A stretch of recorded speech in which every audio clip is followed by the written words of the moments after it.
Hi friends, welcome back to my YouTube channel. ಎಲ್ಲರೂ ಹೇಗಿದ್ದೀರಾ? I hope ಎಲ್ಲ ಚೆನ್ನಾಗಿದ್ದೀರಾ ಅಂತ ಭಾವಿಸ್ತೀನಿ. ತುಂಬ ದಿನ ಆದಮೇಲೆ ವೀಡಿಯೋ ಅಪ್ಲೋಡ್ ಮಾಡ್ತಾಯಿದ್ದೀನಿ. ಪ್ಲೀಸ್ ಎಲ್ಲ ಸಪೋರ್ಟ್ ಮಾಡಿ, ಹಾಗೆ ನನ್ನ ಚಾನಲ್ನ ಸಬ್ಸ್ಕ್ರೈಬ್ ಮಾಡಿ. ನಾನೀಗ ಬದನೆಕಾಯಲ್ಲಿ ಪಲ್ಯ ಹೇಗೆ ಮಾಡೋದು ಅಂತ ಹೇಳ್ಕೊಡ್ತಾ ಇದ್ದೀನಿ.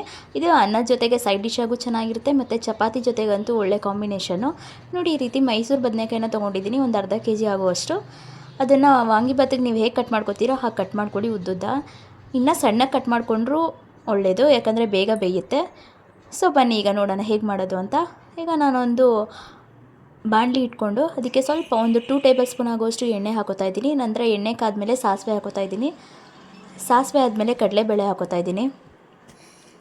ತುಂಬ ಈಸಿಯಾಗಿ ಮಾಡ್ಕೋಬೋದು, ಜಾಸ್ತಿ ಮಸಾಲೆ ಏನೂ ಬೇಕಾಗಿಲ್ಲ. ನೋಡಿ, ಒಣಮೆಣ್ಸಿನ್ಕಾಯಿ ಮತ್ತು ಕರ್ಬೇವಿನ ಸೊಪ್ಪು ಇದನ್ನು ಸಹ ಹಾಕ್ಕೊಂಡಿದ್ದೀನಿ ಒಗ್ಗರಣೆಗೆ. ಅದಾದಮೇಲೆ ಈ ಕಟ್ ಮಾಡಿ ಇಟ್ಕೊಂಡಿರೋಂತಹ ಬದನೆಕಾಯಿನ ಹಾಕ್ಕೊಂಡು ರುಚಿಗೆ ತಕ್ಕಷ್ಟು ಸ್ಟಾರ್ಟಿಂಗಲ್ಲಿ ಸ್ವಲ್ಪ ಉಪ್ಪನ್ನ ಮಿಕ್ಸ್ ಮಾಡ್ಕೊಳ್ಳಿ, ಯಾಕಂದರೆ ಜಾಸ್ತಿ ಹಾಕೋಬೇಡಿ ಸ್ಟಾರ್ಟಿಂಗಲ್ಲೇ. ನೋಡಿ, ಈ ರೀತಿ ಉಪ್ಪು ಹಾಕ್ಕೊಂಡು ನೀಟಾಗಿ ಮಿಕ್ಸ್ ಮಾಡಿ, ಅದೆಲ್ಲ ಉಪ್ಪೆಲ್ಲ ಹೊಂದ್ಕೋಬೇಕಲ್ವ. ಸೊ ನೀಟಾಗಿ ಮಿಕ್ಸ್ ಮಾಡಿ ಹಾಗೆ ಸ್ವಲ್ಪ ಹೊತ್ತು ಅದನ್ನು ಬೇಯೋದಕ್ಕೆ ಬಿಡಿ. ಕಮ್ಮಿ ಫ್ಲೇಮಲ್ಲೇ ಆದಷ್ಟು ಬೇಯಿಸ್ಕೊಳ್ಳಿ, ಇಲ್ಲಾಂದರೆ ತಡ ಹಿಡಿದ್ಬಿಡುತ್ತೆ. ಸೊ ಹಾಗಾಗಿ ಈ ಥರ ಮಿಕ್ಸ್ ಮಾಡಿಕೊಂಡು, ಅದು ಬದನೆಕಾಯಿ ಏನು ಬೇಗ ಬೇಯುತ್ತೆ. ಸೊ ಕಮ್ಮಿ ಫ್ಲೇಮಲ್ಲಿ ಇಟ್ಕೊಂಡು ಸ್ವಲ್ಪ ಹೊತ್ತು ಮುಚ್ಚಿಟ್ಬಿಡಿ ಲಿಡ್ನ. ನಂತರ ನೋಡಿ, ಈ ರೀತಿ ಸ್ವಲ್ಪ ಸಾಫ್ಟಾಗಿರುತ್ತೆ ಬದನೆಕಾಯಿ. ಈಗ ಬದನೆಕಾಯಿ ಸಾಫ್ಟ್ ಆಗಿದೆ ಅಲ್ವಾ. ನಂತರ ಈಗ ಖಾರಕ್ಕೆ ಏನಾದರೂ ಬೇಕಲ್ವಾ. ಸೊ ಈಗ ಸಾಂಬಾರು ಪೌಡರ್ನ ಹಾಕ್ತಾಯಿದ್ದೀನಿ. 1 ಸ್ಪೂನ್ ಆಗುವಷ್ಟು ಸಾಂಬಾರು ಪೌಡರ್ನ ಹಾಕ್ಕೊಳ್ಳಿ. ಜೊತೆಗೆ ನೀವು ಧನಿಯಾ ಪೌಡರನ್ನು ಹಾಕೋಬೋದು. ನಮ್ಮ ಮನೇಲಿ ಇಷ್ಟ ಆಗಲ್ಲ ಅಂತ ನಾನು ಆ್ಯಡ್ ಮಾಡಲ್ಲ. ನೀವು ಅದು ಹಾಕ್ಕೊಂಡ್ರೆ ಇನ್ನೂ ಎಕ್ಸ್ಟ್ರಾ ಟೇಸ್ಟು ಸಿಗುತ್ತೆ. ಧನಿಯಾ ಪೌಡರು ಮತ್ತು ಗರಂ ಮಸಾಲನೂ ಸಹ ಆ್ಯಡ್ ಮಾಡ್ಕೋಬೋದು. ಇಲ್ಲಿ ನಾನು ಸಿಂಪಲಾಗಿ ಮಾಡ್ತಾ ಇರೋದ್ರಿಂದ ನಮ್ಮ ಮನೇಲಿ ಈ ರೀತಿ ಮಾಡಿದ್ರೇ ಇಷ್ಟ ಆಗೋದು. ಸೊ ಅದರಿಂದ ಒಂದೇ 1 ಸ್ಪೂನ್ ಆಗುವಷ್ಟು ಸಾಂಬಾರು ಪೌಡರ್ನ ಹಾಕೋತಾ ಇದ್ದೀನಿ. ಹಾಕ್ಕೊಂಡು ನೀಟಾಗಿ ಮಿಕ್ಸ್ ಮಾಡ್ಕೊಳ್ಳಿ. ಈಗ ನೀವು ಉಪ್ಪನ್ನ ಆ್ಯಡ್ ಮಾಡ್ಕೊಳ್ಳಿ. ಆಗಲೇ ಸ್ವಲ್ಪ ಹಾಕ್ಕೊಂಡಿದ್ರಿ ಅಲ್ವಾ, ಈಗ ಸ್ವಲ್ಪ ನಿಮಗೆ ಬೇಕಾದಷ್ಟು ಉಪ್ಪನ್ನ ಆ್ಯಡ್ ಮಾಡ್ಕೊಳ್ಳಿ. ಅದನ್ನು ನೀಟಾಗಿ ಮಿಕ್ಸ್ ಮಾಡಿ. ನಿಮಗೆ ಇದರಲ್ಲಿ ಗೊತ್ತಾಗಲ್ಲ ಅಳತೆ ಅಂದರೆ ಉಪ್ಪು ಎಷ್ಟು ಹಾಕಬೇಕು ಅಂತ. ನೀವು ಒಂದು ಪೀಸ್ನ ಎತ್ಕೊಂಡು ಅದರಲ್ಲಿ ತಿಂದು ನೋಡಿದಾಗ ನಿಮಗೆ ಗೊತ್ತಾಗುತ್ತೆ ಉಪ್ಪು ನೀಟಾಗಿ ಹಿಡಿದಿದೆಯಾ ಇಲ್ವಾ ಅಂತ. ಆಗಬೇಕಾದ್ರೆ ನೀವು ಇನ್ನೊಂದು ಸ್ವಲ್ಪ ಆ್ಯಡ್ ಮಾಡ್ಕೋಬೋದು. ನೋಡಿ, ಈಗ ನಾನು ಹಾಕಿಬಿಟ್ಟು ಸ್ವಲ್ಪ ಹೊತ್ತು ಹಾಗೆ ಬೇಯೋದಕ್ಕೆ ಬಿಡ್ತಾಯಿದ್ದೀನಿ. ನೋಡಿ ಎಷ್ಟು ಚೆನ್ನಾಗಿ ಕಾಣಿಸ್ತಾ ಇದೆ, ತುಂಬ ಚೆನ್ನಾಗಾಗುತ್ತೆ ಇದು. ನಂತರ ಫ್ರೆಶ್ ಕಾಯಿ ತುರಿಯನ್ನು ತುರ್ದಿಟ್ಕೊಂಡಿದ್ದೆ, ಸೊ ಅದನ್ನು ಆ್ಯಡ್ ಮಾಡಿ. ಇದನ್ನು ಮಿಸ್ ಮಾಡೋಕ್ಕೆ ಹೋಗಬೇಡಿ.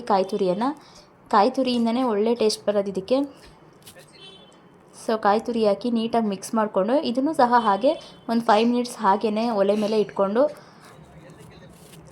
ಬಿಸಿ ಮಾಡ್ಕೋಬೇಕಾಗುತ್ತೆ. ನೋಡಿ, ಇಟ್ಕೋತಾ ಇದ್ದೀನಿ. ಒಂದು 10 ಮಿನಿಟ್ಸಲ್ಲೇ ರೆಡಿಯಾಗುತ್ತೆ ಅಂತ ಹೇಳ್ಬೋದು ಇದು ಬದನೆಕಾಯಿ ಪಲ್ಯ. ನಿಮಗೆ ಚಪಾತಿ ರೊಟ್ಟಿಗೆಲ್ಲ ಡ್ರೈ ಆಗಿ ಯಾರು ಇಷ್ಟಪಡ್ತಾರೆ ಪಲ್ಯನ, ಅಂಥವ್ರಿಗೆ ಇದು ತುಂಬ ಚೆನ್ನಾಗಿರುತ್ತೆ. ಗ್ರೇವಿ ಬೇಡ ಅನ್ನೋರಿಗೆ ತುಂಬ ಸಖತ್ತಾಗಿದೆ ಮಾತ್ರ. ಟೇಸ್ಟ್ ಮಾತ್ರ ಸೂಪರಾಗಿತ್ತು. ನೀವು ಟ್ರೈ ಮಾಡಿ, ಹೇಗಿತ್ತು ಅಂತ ಕಮೆಂಟ್ ಮಾಡಿ. ನಾನಿಲ್ಲಿ ನಮ್ಮ ಮನೇಲಿ ಚಪಾತಿ ಮಾಡಿದ್ದೆ, ಸೊ ಚಪಾತಿ ಜೊತೆ ಸರ್ವ್ ಮಾಡೋಣ ಅಂತ ನೋಡಿ ಚಪಾತಿ ಮಾಡ್ಕೋತಾ ಇದ್ದೀನಿ. ಪಲ್ಯ ಮಾತ್ರ ಸೂಪರಾಗಿ ಆಗಿತ್ತು.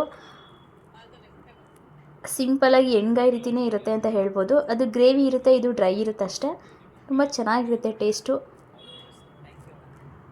ತುಂಬ ದಿನ ಆಗಿತ್ತು ಫ್ರೆಂಡ್ಸ್ ವಿಡಿಯೋ ಹಾಕಿ. ಪ್ಲೀಸ್ ಎಲ್ಲ ಸಪೋರ್ಟ್ ಮಾಡಿ. ನನ್ನ ಚಾನಲ್ನ ಸಪೋರ್ಟ್ ಮಾಡಿ. ಹೇಗಿತ್ತು ಅಂತ ಕಮೆಂಟ್ ಮಾಡಿ ಫ್ರೆಂಡ್ಸ್. ನಿಮ್ಮ ಮನೇಲೂ ಸಹ ಈ ರೀತಿ ಟ್ರೈ ಮಾಡಿ. ನೋಡಿ, ಈಗ ಚಪಾತಿ ಜೊತೆ ಬದನೆಕಾಯಿ ಪಲ್ಯ